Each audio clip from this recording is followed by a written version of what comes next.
السلام عليكم ورحمة الله وبركاته. الحمد لله رب العالمين والصلاة والسلام على سيد المرسلين وعلى آله وأصحابه أجمعين أما بعد. প্রিয় মুসলিম ভাইরা, তাওহীদ সত্যিকার অর্থে নিজের মধ্যে বাস্তবায়ন করতে হলে তাওহীদ সম্পর্কে বেসিক ইলম অর্জন করতে হবে।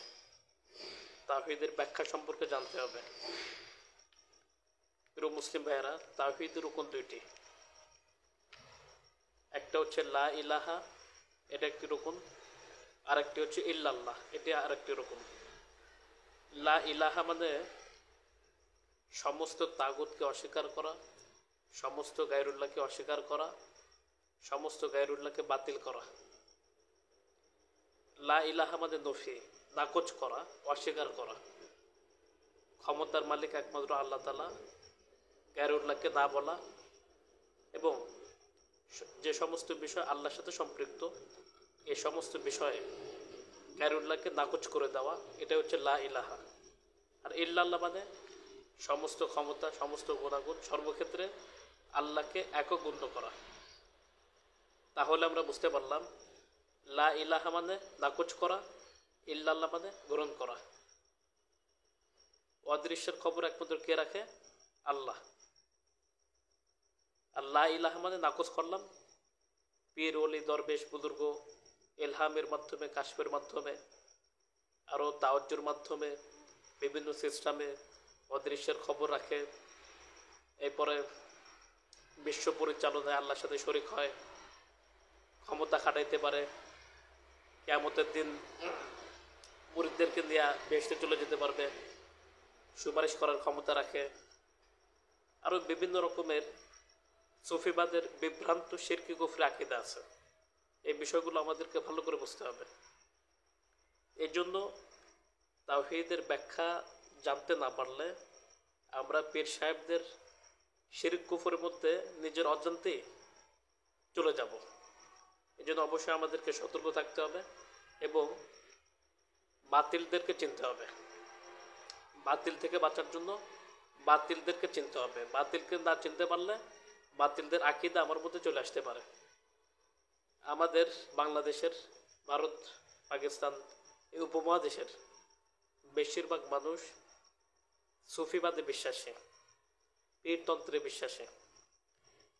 এর জন্য সুফিবাদের অনেক শিরক কুফর আকীদা আমাদের মুসলিম সমাজে জঘন্যভাবে ঢুকে গিয়েছে।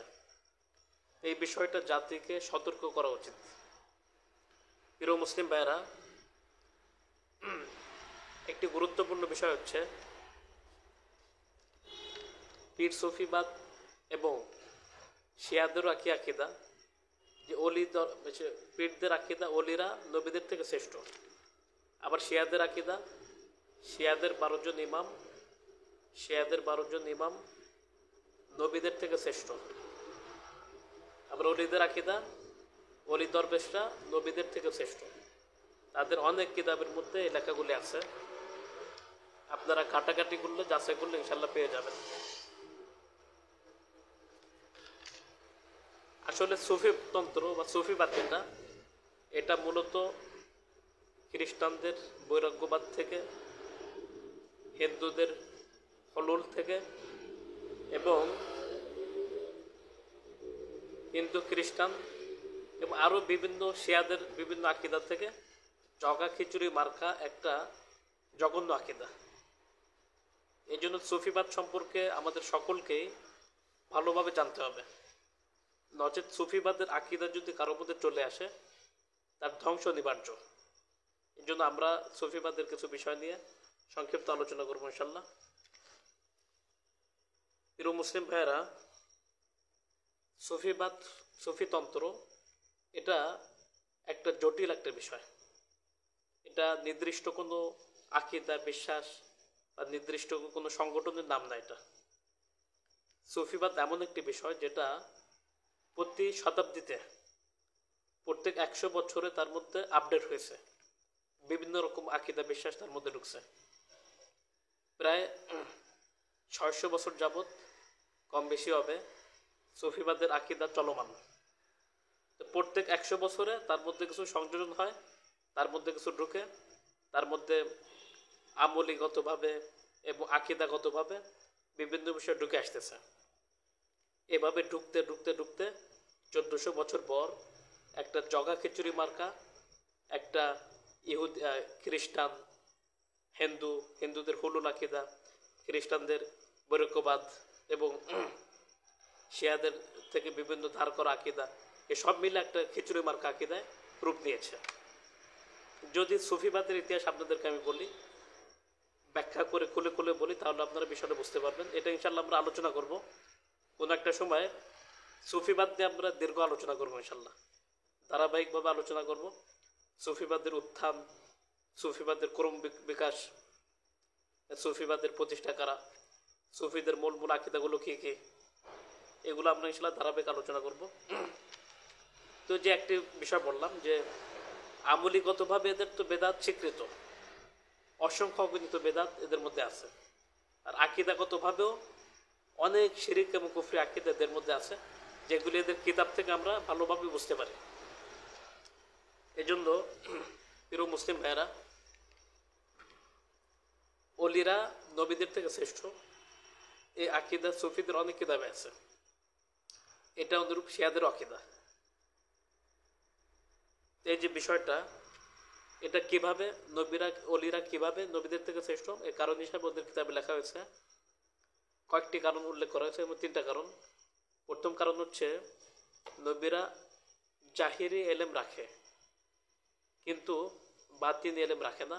পক্ষান্তরে অলিরা জাহিরি এলেমও রাখে, বাতিন এলেমও রাখে। নাম্বার 2, নবীরা এলেম অর্জন করে জিবরিলের মাধ্যমে, আর অলিরা সরাসরি আল্লাহ থেকে এলেম অর্জন করে। নাম্বার 3, নবীরা এলাকা বা সময়ের সাথে সম্পৃক্ত, আর অলিরা এলাকা বা সময়ের সাথে সম্পৃক্ত নয়, স্থানের সাথে সম্পৃক্ত নয়। এবং ওদের আরেকটি জঘন্য আকিদা হলো নবীরা ওহী ছাড়া কিছু জানতে পারে না, আর অলিরা এলহামের মাধ্যমে, কাশফের মাধ্যমে সব কিছু দেখতে পারে, সব কিছু জানতে পারে। এবং অলিরা তাওয়াজ্জুর মাধ্যমে অনেক অসম্ভবকে সম্ভব করে ফেলতে পারে। তো কাশফ, এলহাম, তাওয়াজ্জুহ ইত্যাদির মাধ্যমে তারা মনের খবর জানতে পারে এবং বিভিন্ন ক্ষমতা প্রয়োগ করতে পারে, অদৃশ্যর খবর রাখতে পারে।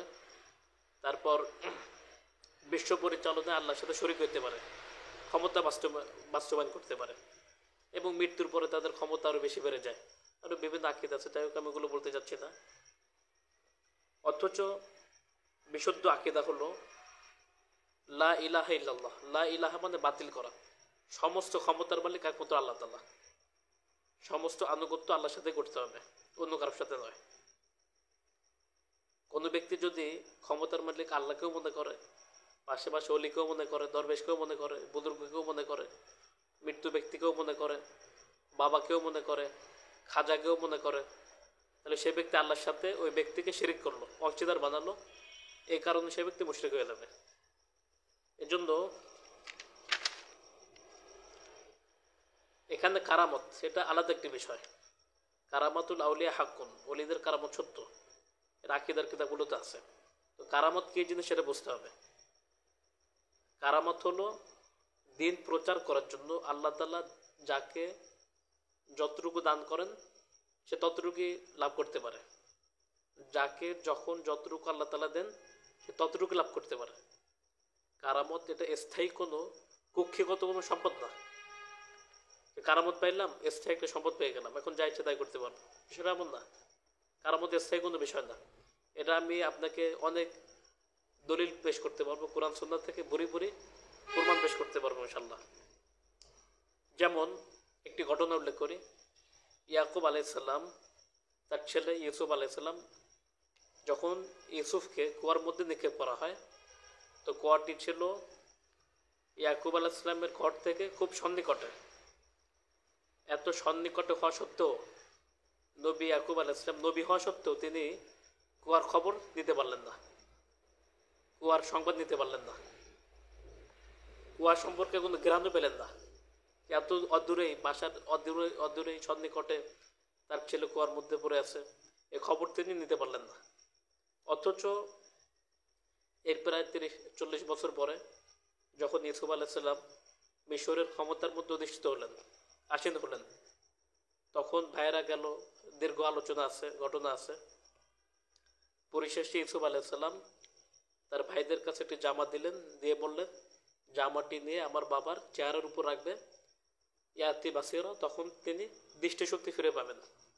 যখনই ভাইয়েরা জামাটা নিয়ে রওনা করা শুরু করছেন সুদূর মিশর থেকে কেনানের দিকে রওনা করা শুরু করা মাত্রই ইয়াকুব আলাইহিসসালাম বাকি সন্তানদেরকে, বাকি যারা ছিল আশপাশে, ওদেরকে বললেন ইন্নী লা আজিদু রিহা ইউসুফা, নিশ্চিত আমি ইউসুফের ঘ্রাণ পাচ্ছি, আমি ইউসুফের ঘ্রাণ পাচ্ছি। অথচ এত দূর থেকে তিনি ঘ্রাণ পাচ্ছেন, অথচ ইউসুফ যখন কুয়ার মধ্যে ছিল এত কাছে থাকা সত্ত্বেও ঘ্রাণ পান নাই। এর কারণটা কি? তখন তার মধ্যে আল্লাহ তাআলা মুজিজা দেন নাই, কিন্তু এখন তাকে আল্লাহ তাআলা মুজিজা দিয়েছেন বিদায় সে এত দূর থেকে তার ঘ্রাণ পাচ্ছে। তো কারামত মুজিজার বিষয়গুলো এমন, এটা যাকে যখন আল্লাহ তাআলা যতটুকু দেন অতটুকুই পান, স্থায়ী কোনো সম্পত্তি না এটা। এই জন্য কারামতের বিষয়টা আমাদের বুঝতে হবে। আরো অনেক ঘটনা আছে এরকম ভাবে। রাসূল সাল্লাল্লাহু আলাইহি ওয়াসাল্লামের খাবারে বিষ দেওয়া হয়েছে, তিনি সেটা বুঝতে পারেননি। অপরদিকে বদরের যুদ্ধের সময়, বদরের যুদ্ধের আগের দিন রাতের বেলা নবীজি সাহাবীদেরকে দেখাই দিচ্ছেন এখানে আবু জাহেল মরা থাকবে, এখানে অমুককে হত্যা করা হবে, এভাবে এখানে এগুলি করা আছে। কারণ এটা আল্লাহ তাআলা তাকে জানাইছেন, বিষের কথা আল্লাহ তাআলা তৎক্ষণাৎ তাকে জানান নাই, পরে ওহির মাধ্যমে জানতে পারছেন, পরে খাবারটা ফেলে দিচ্ছেন। এইটা হলো মুজিজা। ঠিক ওমর ইবনে খাত্তাবকে কতল করা হয়েছে, তো একটা জয়ফ হাদিসের মধ্যে আসছে তিনি একবার অনেক দূর থেকে, শত শত মাইল দূর থেকে মুসলিম সেনাবাহিনীদেরকে সতর্ক করছিলেন, ইয়া সারি আল জাবাল, তোমরা পাহাড়ের দিকে লক্ষ্য করো, পাহাড়ের অপর দিকে শত্রুরা আক্রমণের চেষ্টা করতেছে। তো শত শত মাইল দূর থেকে তারা সতর্ক হয়ে গেছে, কিন্তু ওমর ইবনে খাত্তাবকে তার মেম্বারের কাছ থেকে শহীদ করা হয়েছে। তো মেম্বারের ওপারে যে গুপ্তচর ঘাতক ছিল তার সম্পর্কে তিনি এত কাছে থাকা সত্ত্বেও জানতে পারলেন না, দেখতে পারলেন না। এই জন্য কাশফুল ইলহাম আরও যে বিষয়গুলি আছে এগুলি সম্পর্কে সতর্ক হতে হবে। প্রিয় মুসলিম ভাইরা, তো যে বিষয়টি নিয়ে আমি আলোচনা করব, আলোচ্য বিষয়টি খুব গুরুত্বপূর্ণ। সেটা হচ্ছে সুফিবাদের বিভিন্ন আকিদা। এই আকিদাগুলো আমাদের সকলকেই ভালোভাবে জানতে হবে। ইনশাল্লাহ এগুলো নিয়ে আমরা পরবর্তী কোনো সময়ে বিস্তারিত আলোচনা করার চেষ্টা করবো ইনশাল্লাহ। আল্লাহ তাআলা আমাদের সবাইকে বোঝার এবং আমল করার তৌফিক এনায়েত করেন। আমিন ইয়া রাব্বাল আলামিন। আসসালামু আলাইকুম ওয়া রাহমাতুল্লাহি ওয়া বারাকাতুহু।